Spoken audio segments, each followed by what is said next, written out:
দেশের দক্ষিণ ও পূর্বাঞ্চলের ২১ জেলার সহজ যোগাযোগের মাধ্যম ভোলা লক্ষ্মীপুর নৌরুটের মেঘনা নদীতে ডুবোচরে ফেরি ও লঞ্চ চলাচল ব্যাহত হচ্ছে।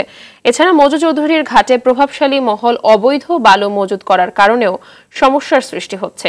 এতে ২৭ কিলোমিটারের পথ ৩৭ কিলোমিটারে দাঁড়িয়েছে, সময় লাগছে প্রায় দ্বিগুণ। অবৈধ বালু ব্যবসা বন্ধ সহ নৌরুটটি দ্রুত সচল করার দাবি লঞ্চ ও ফেরি চালকদের। ভোলা প্রতিনিধি অমিতাভ অপুর তথ্যচিত্রে জানাচ্ছেন নাদিরা সুলতানা।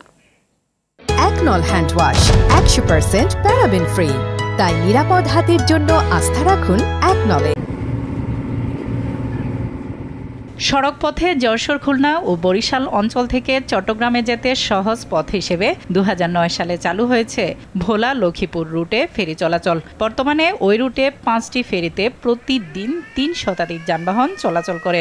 অপরদিকে লঞ্চ চলাচল করছে ১১টি, আর ইলিশা থেকে ঢাকা রুটে চলাচল করছে ১৭টি লঞ্চ। বর্তমানে ইলিশা ঘাটের কাছাকাছি মেঘনা নদীতে বিশাল আকারের ডুবোচর জেগে ওঠায় ফেরি ও লঞ্চ চলাচল করতে পারছে না। এছাড়াও অবৈধভাবে মজুত করা বালুর একটি অংশ রহমতখালী চ্যানেলে পড়ে তা ভরাট হচ্ছে। এতে কাচিয়া, মাঝের চর ও মতিরহাট ঘুরে ফেরি ও লঞ্চ চলাচল করতে সময় লাগছে প্রায় দ্বিগুণ। অনেক দূর ঘুরিয়া যায় লাগে, আগের চাইতে এখনো 2 ঘন্টা সময় বেশি লাগে। চর পড়ে আছে, দীর্ঘ সময় ফেরি আটকে থাকে, অনেক ঘুরে যেতে হয়। ভোলা লক্ষ্মীপুর লাইনের সকল লঞ্চগুলো চলাচলের সমস্যা হইতেছে এবং সকল লঞ্চগুলি বিলম্বে যার যার গন্তব্যস্থানে পৌঁছাইতেছে।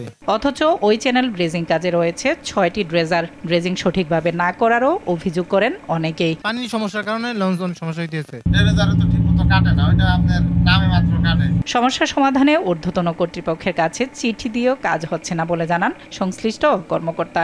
কাটাগাঁও থেকে মজু চৌধুরী হাট পর্যন্ত 6 কিলোমিটার মধ্যে নাপতা সংকট রয়েছে। আমরা একাধিকবার এআরডব্লিউটিএকে এবং ঊর্ধ্বতন কর্তৃপক্ষকে জানিয়েছি।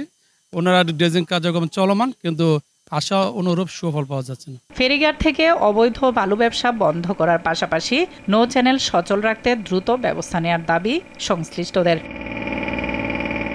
নাদিরা সুলতানা, RTV।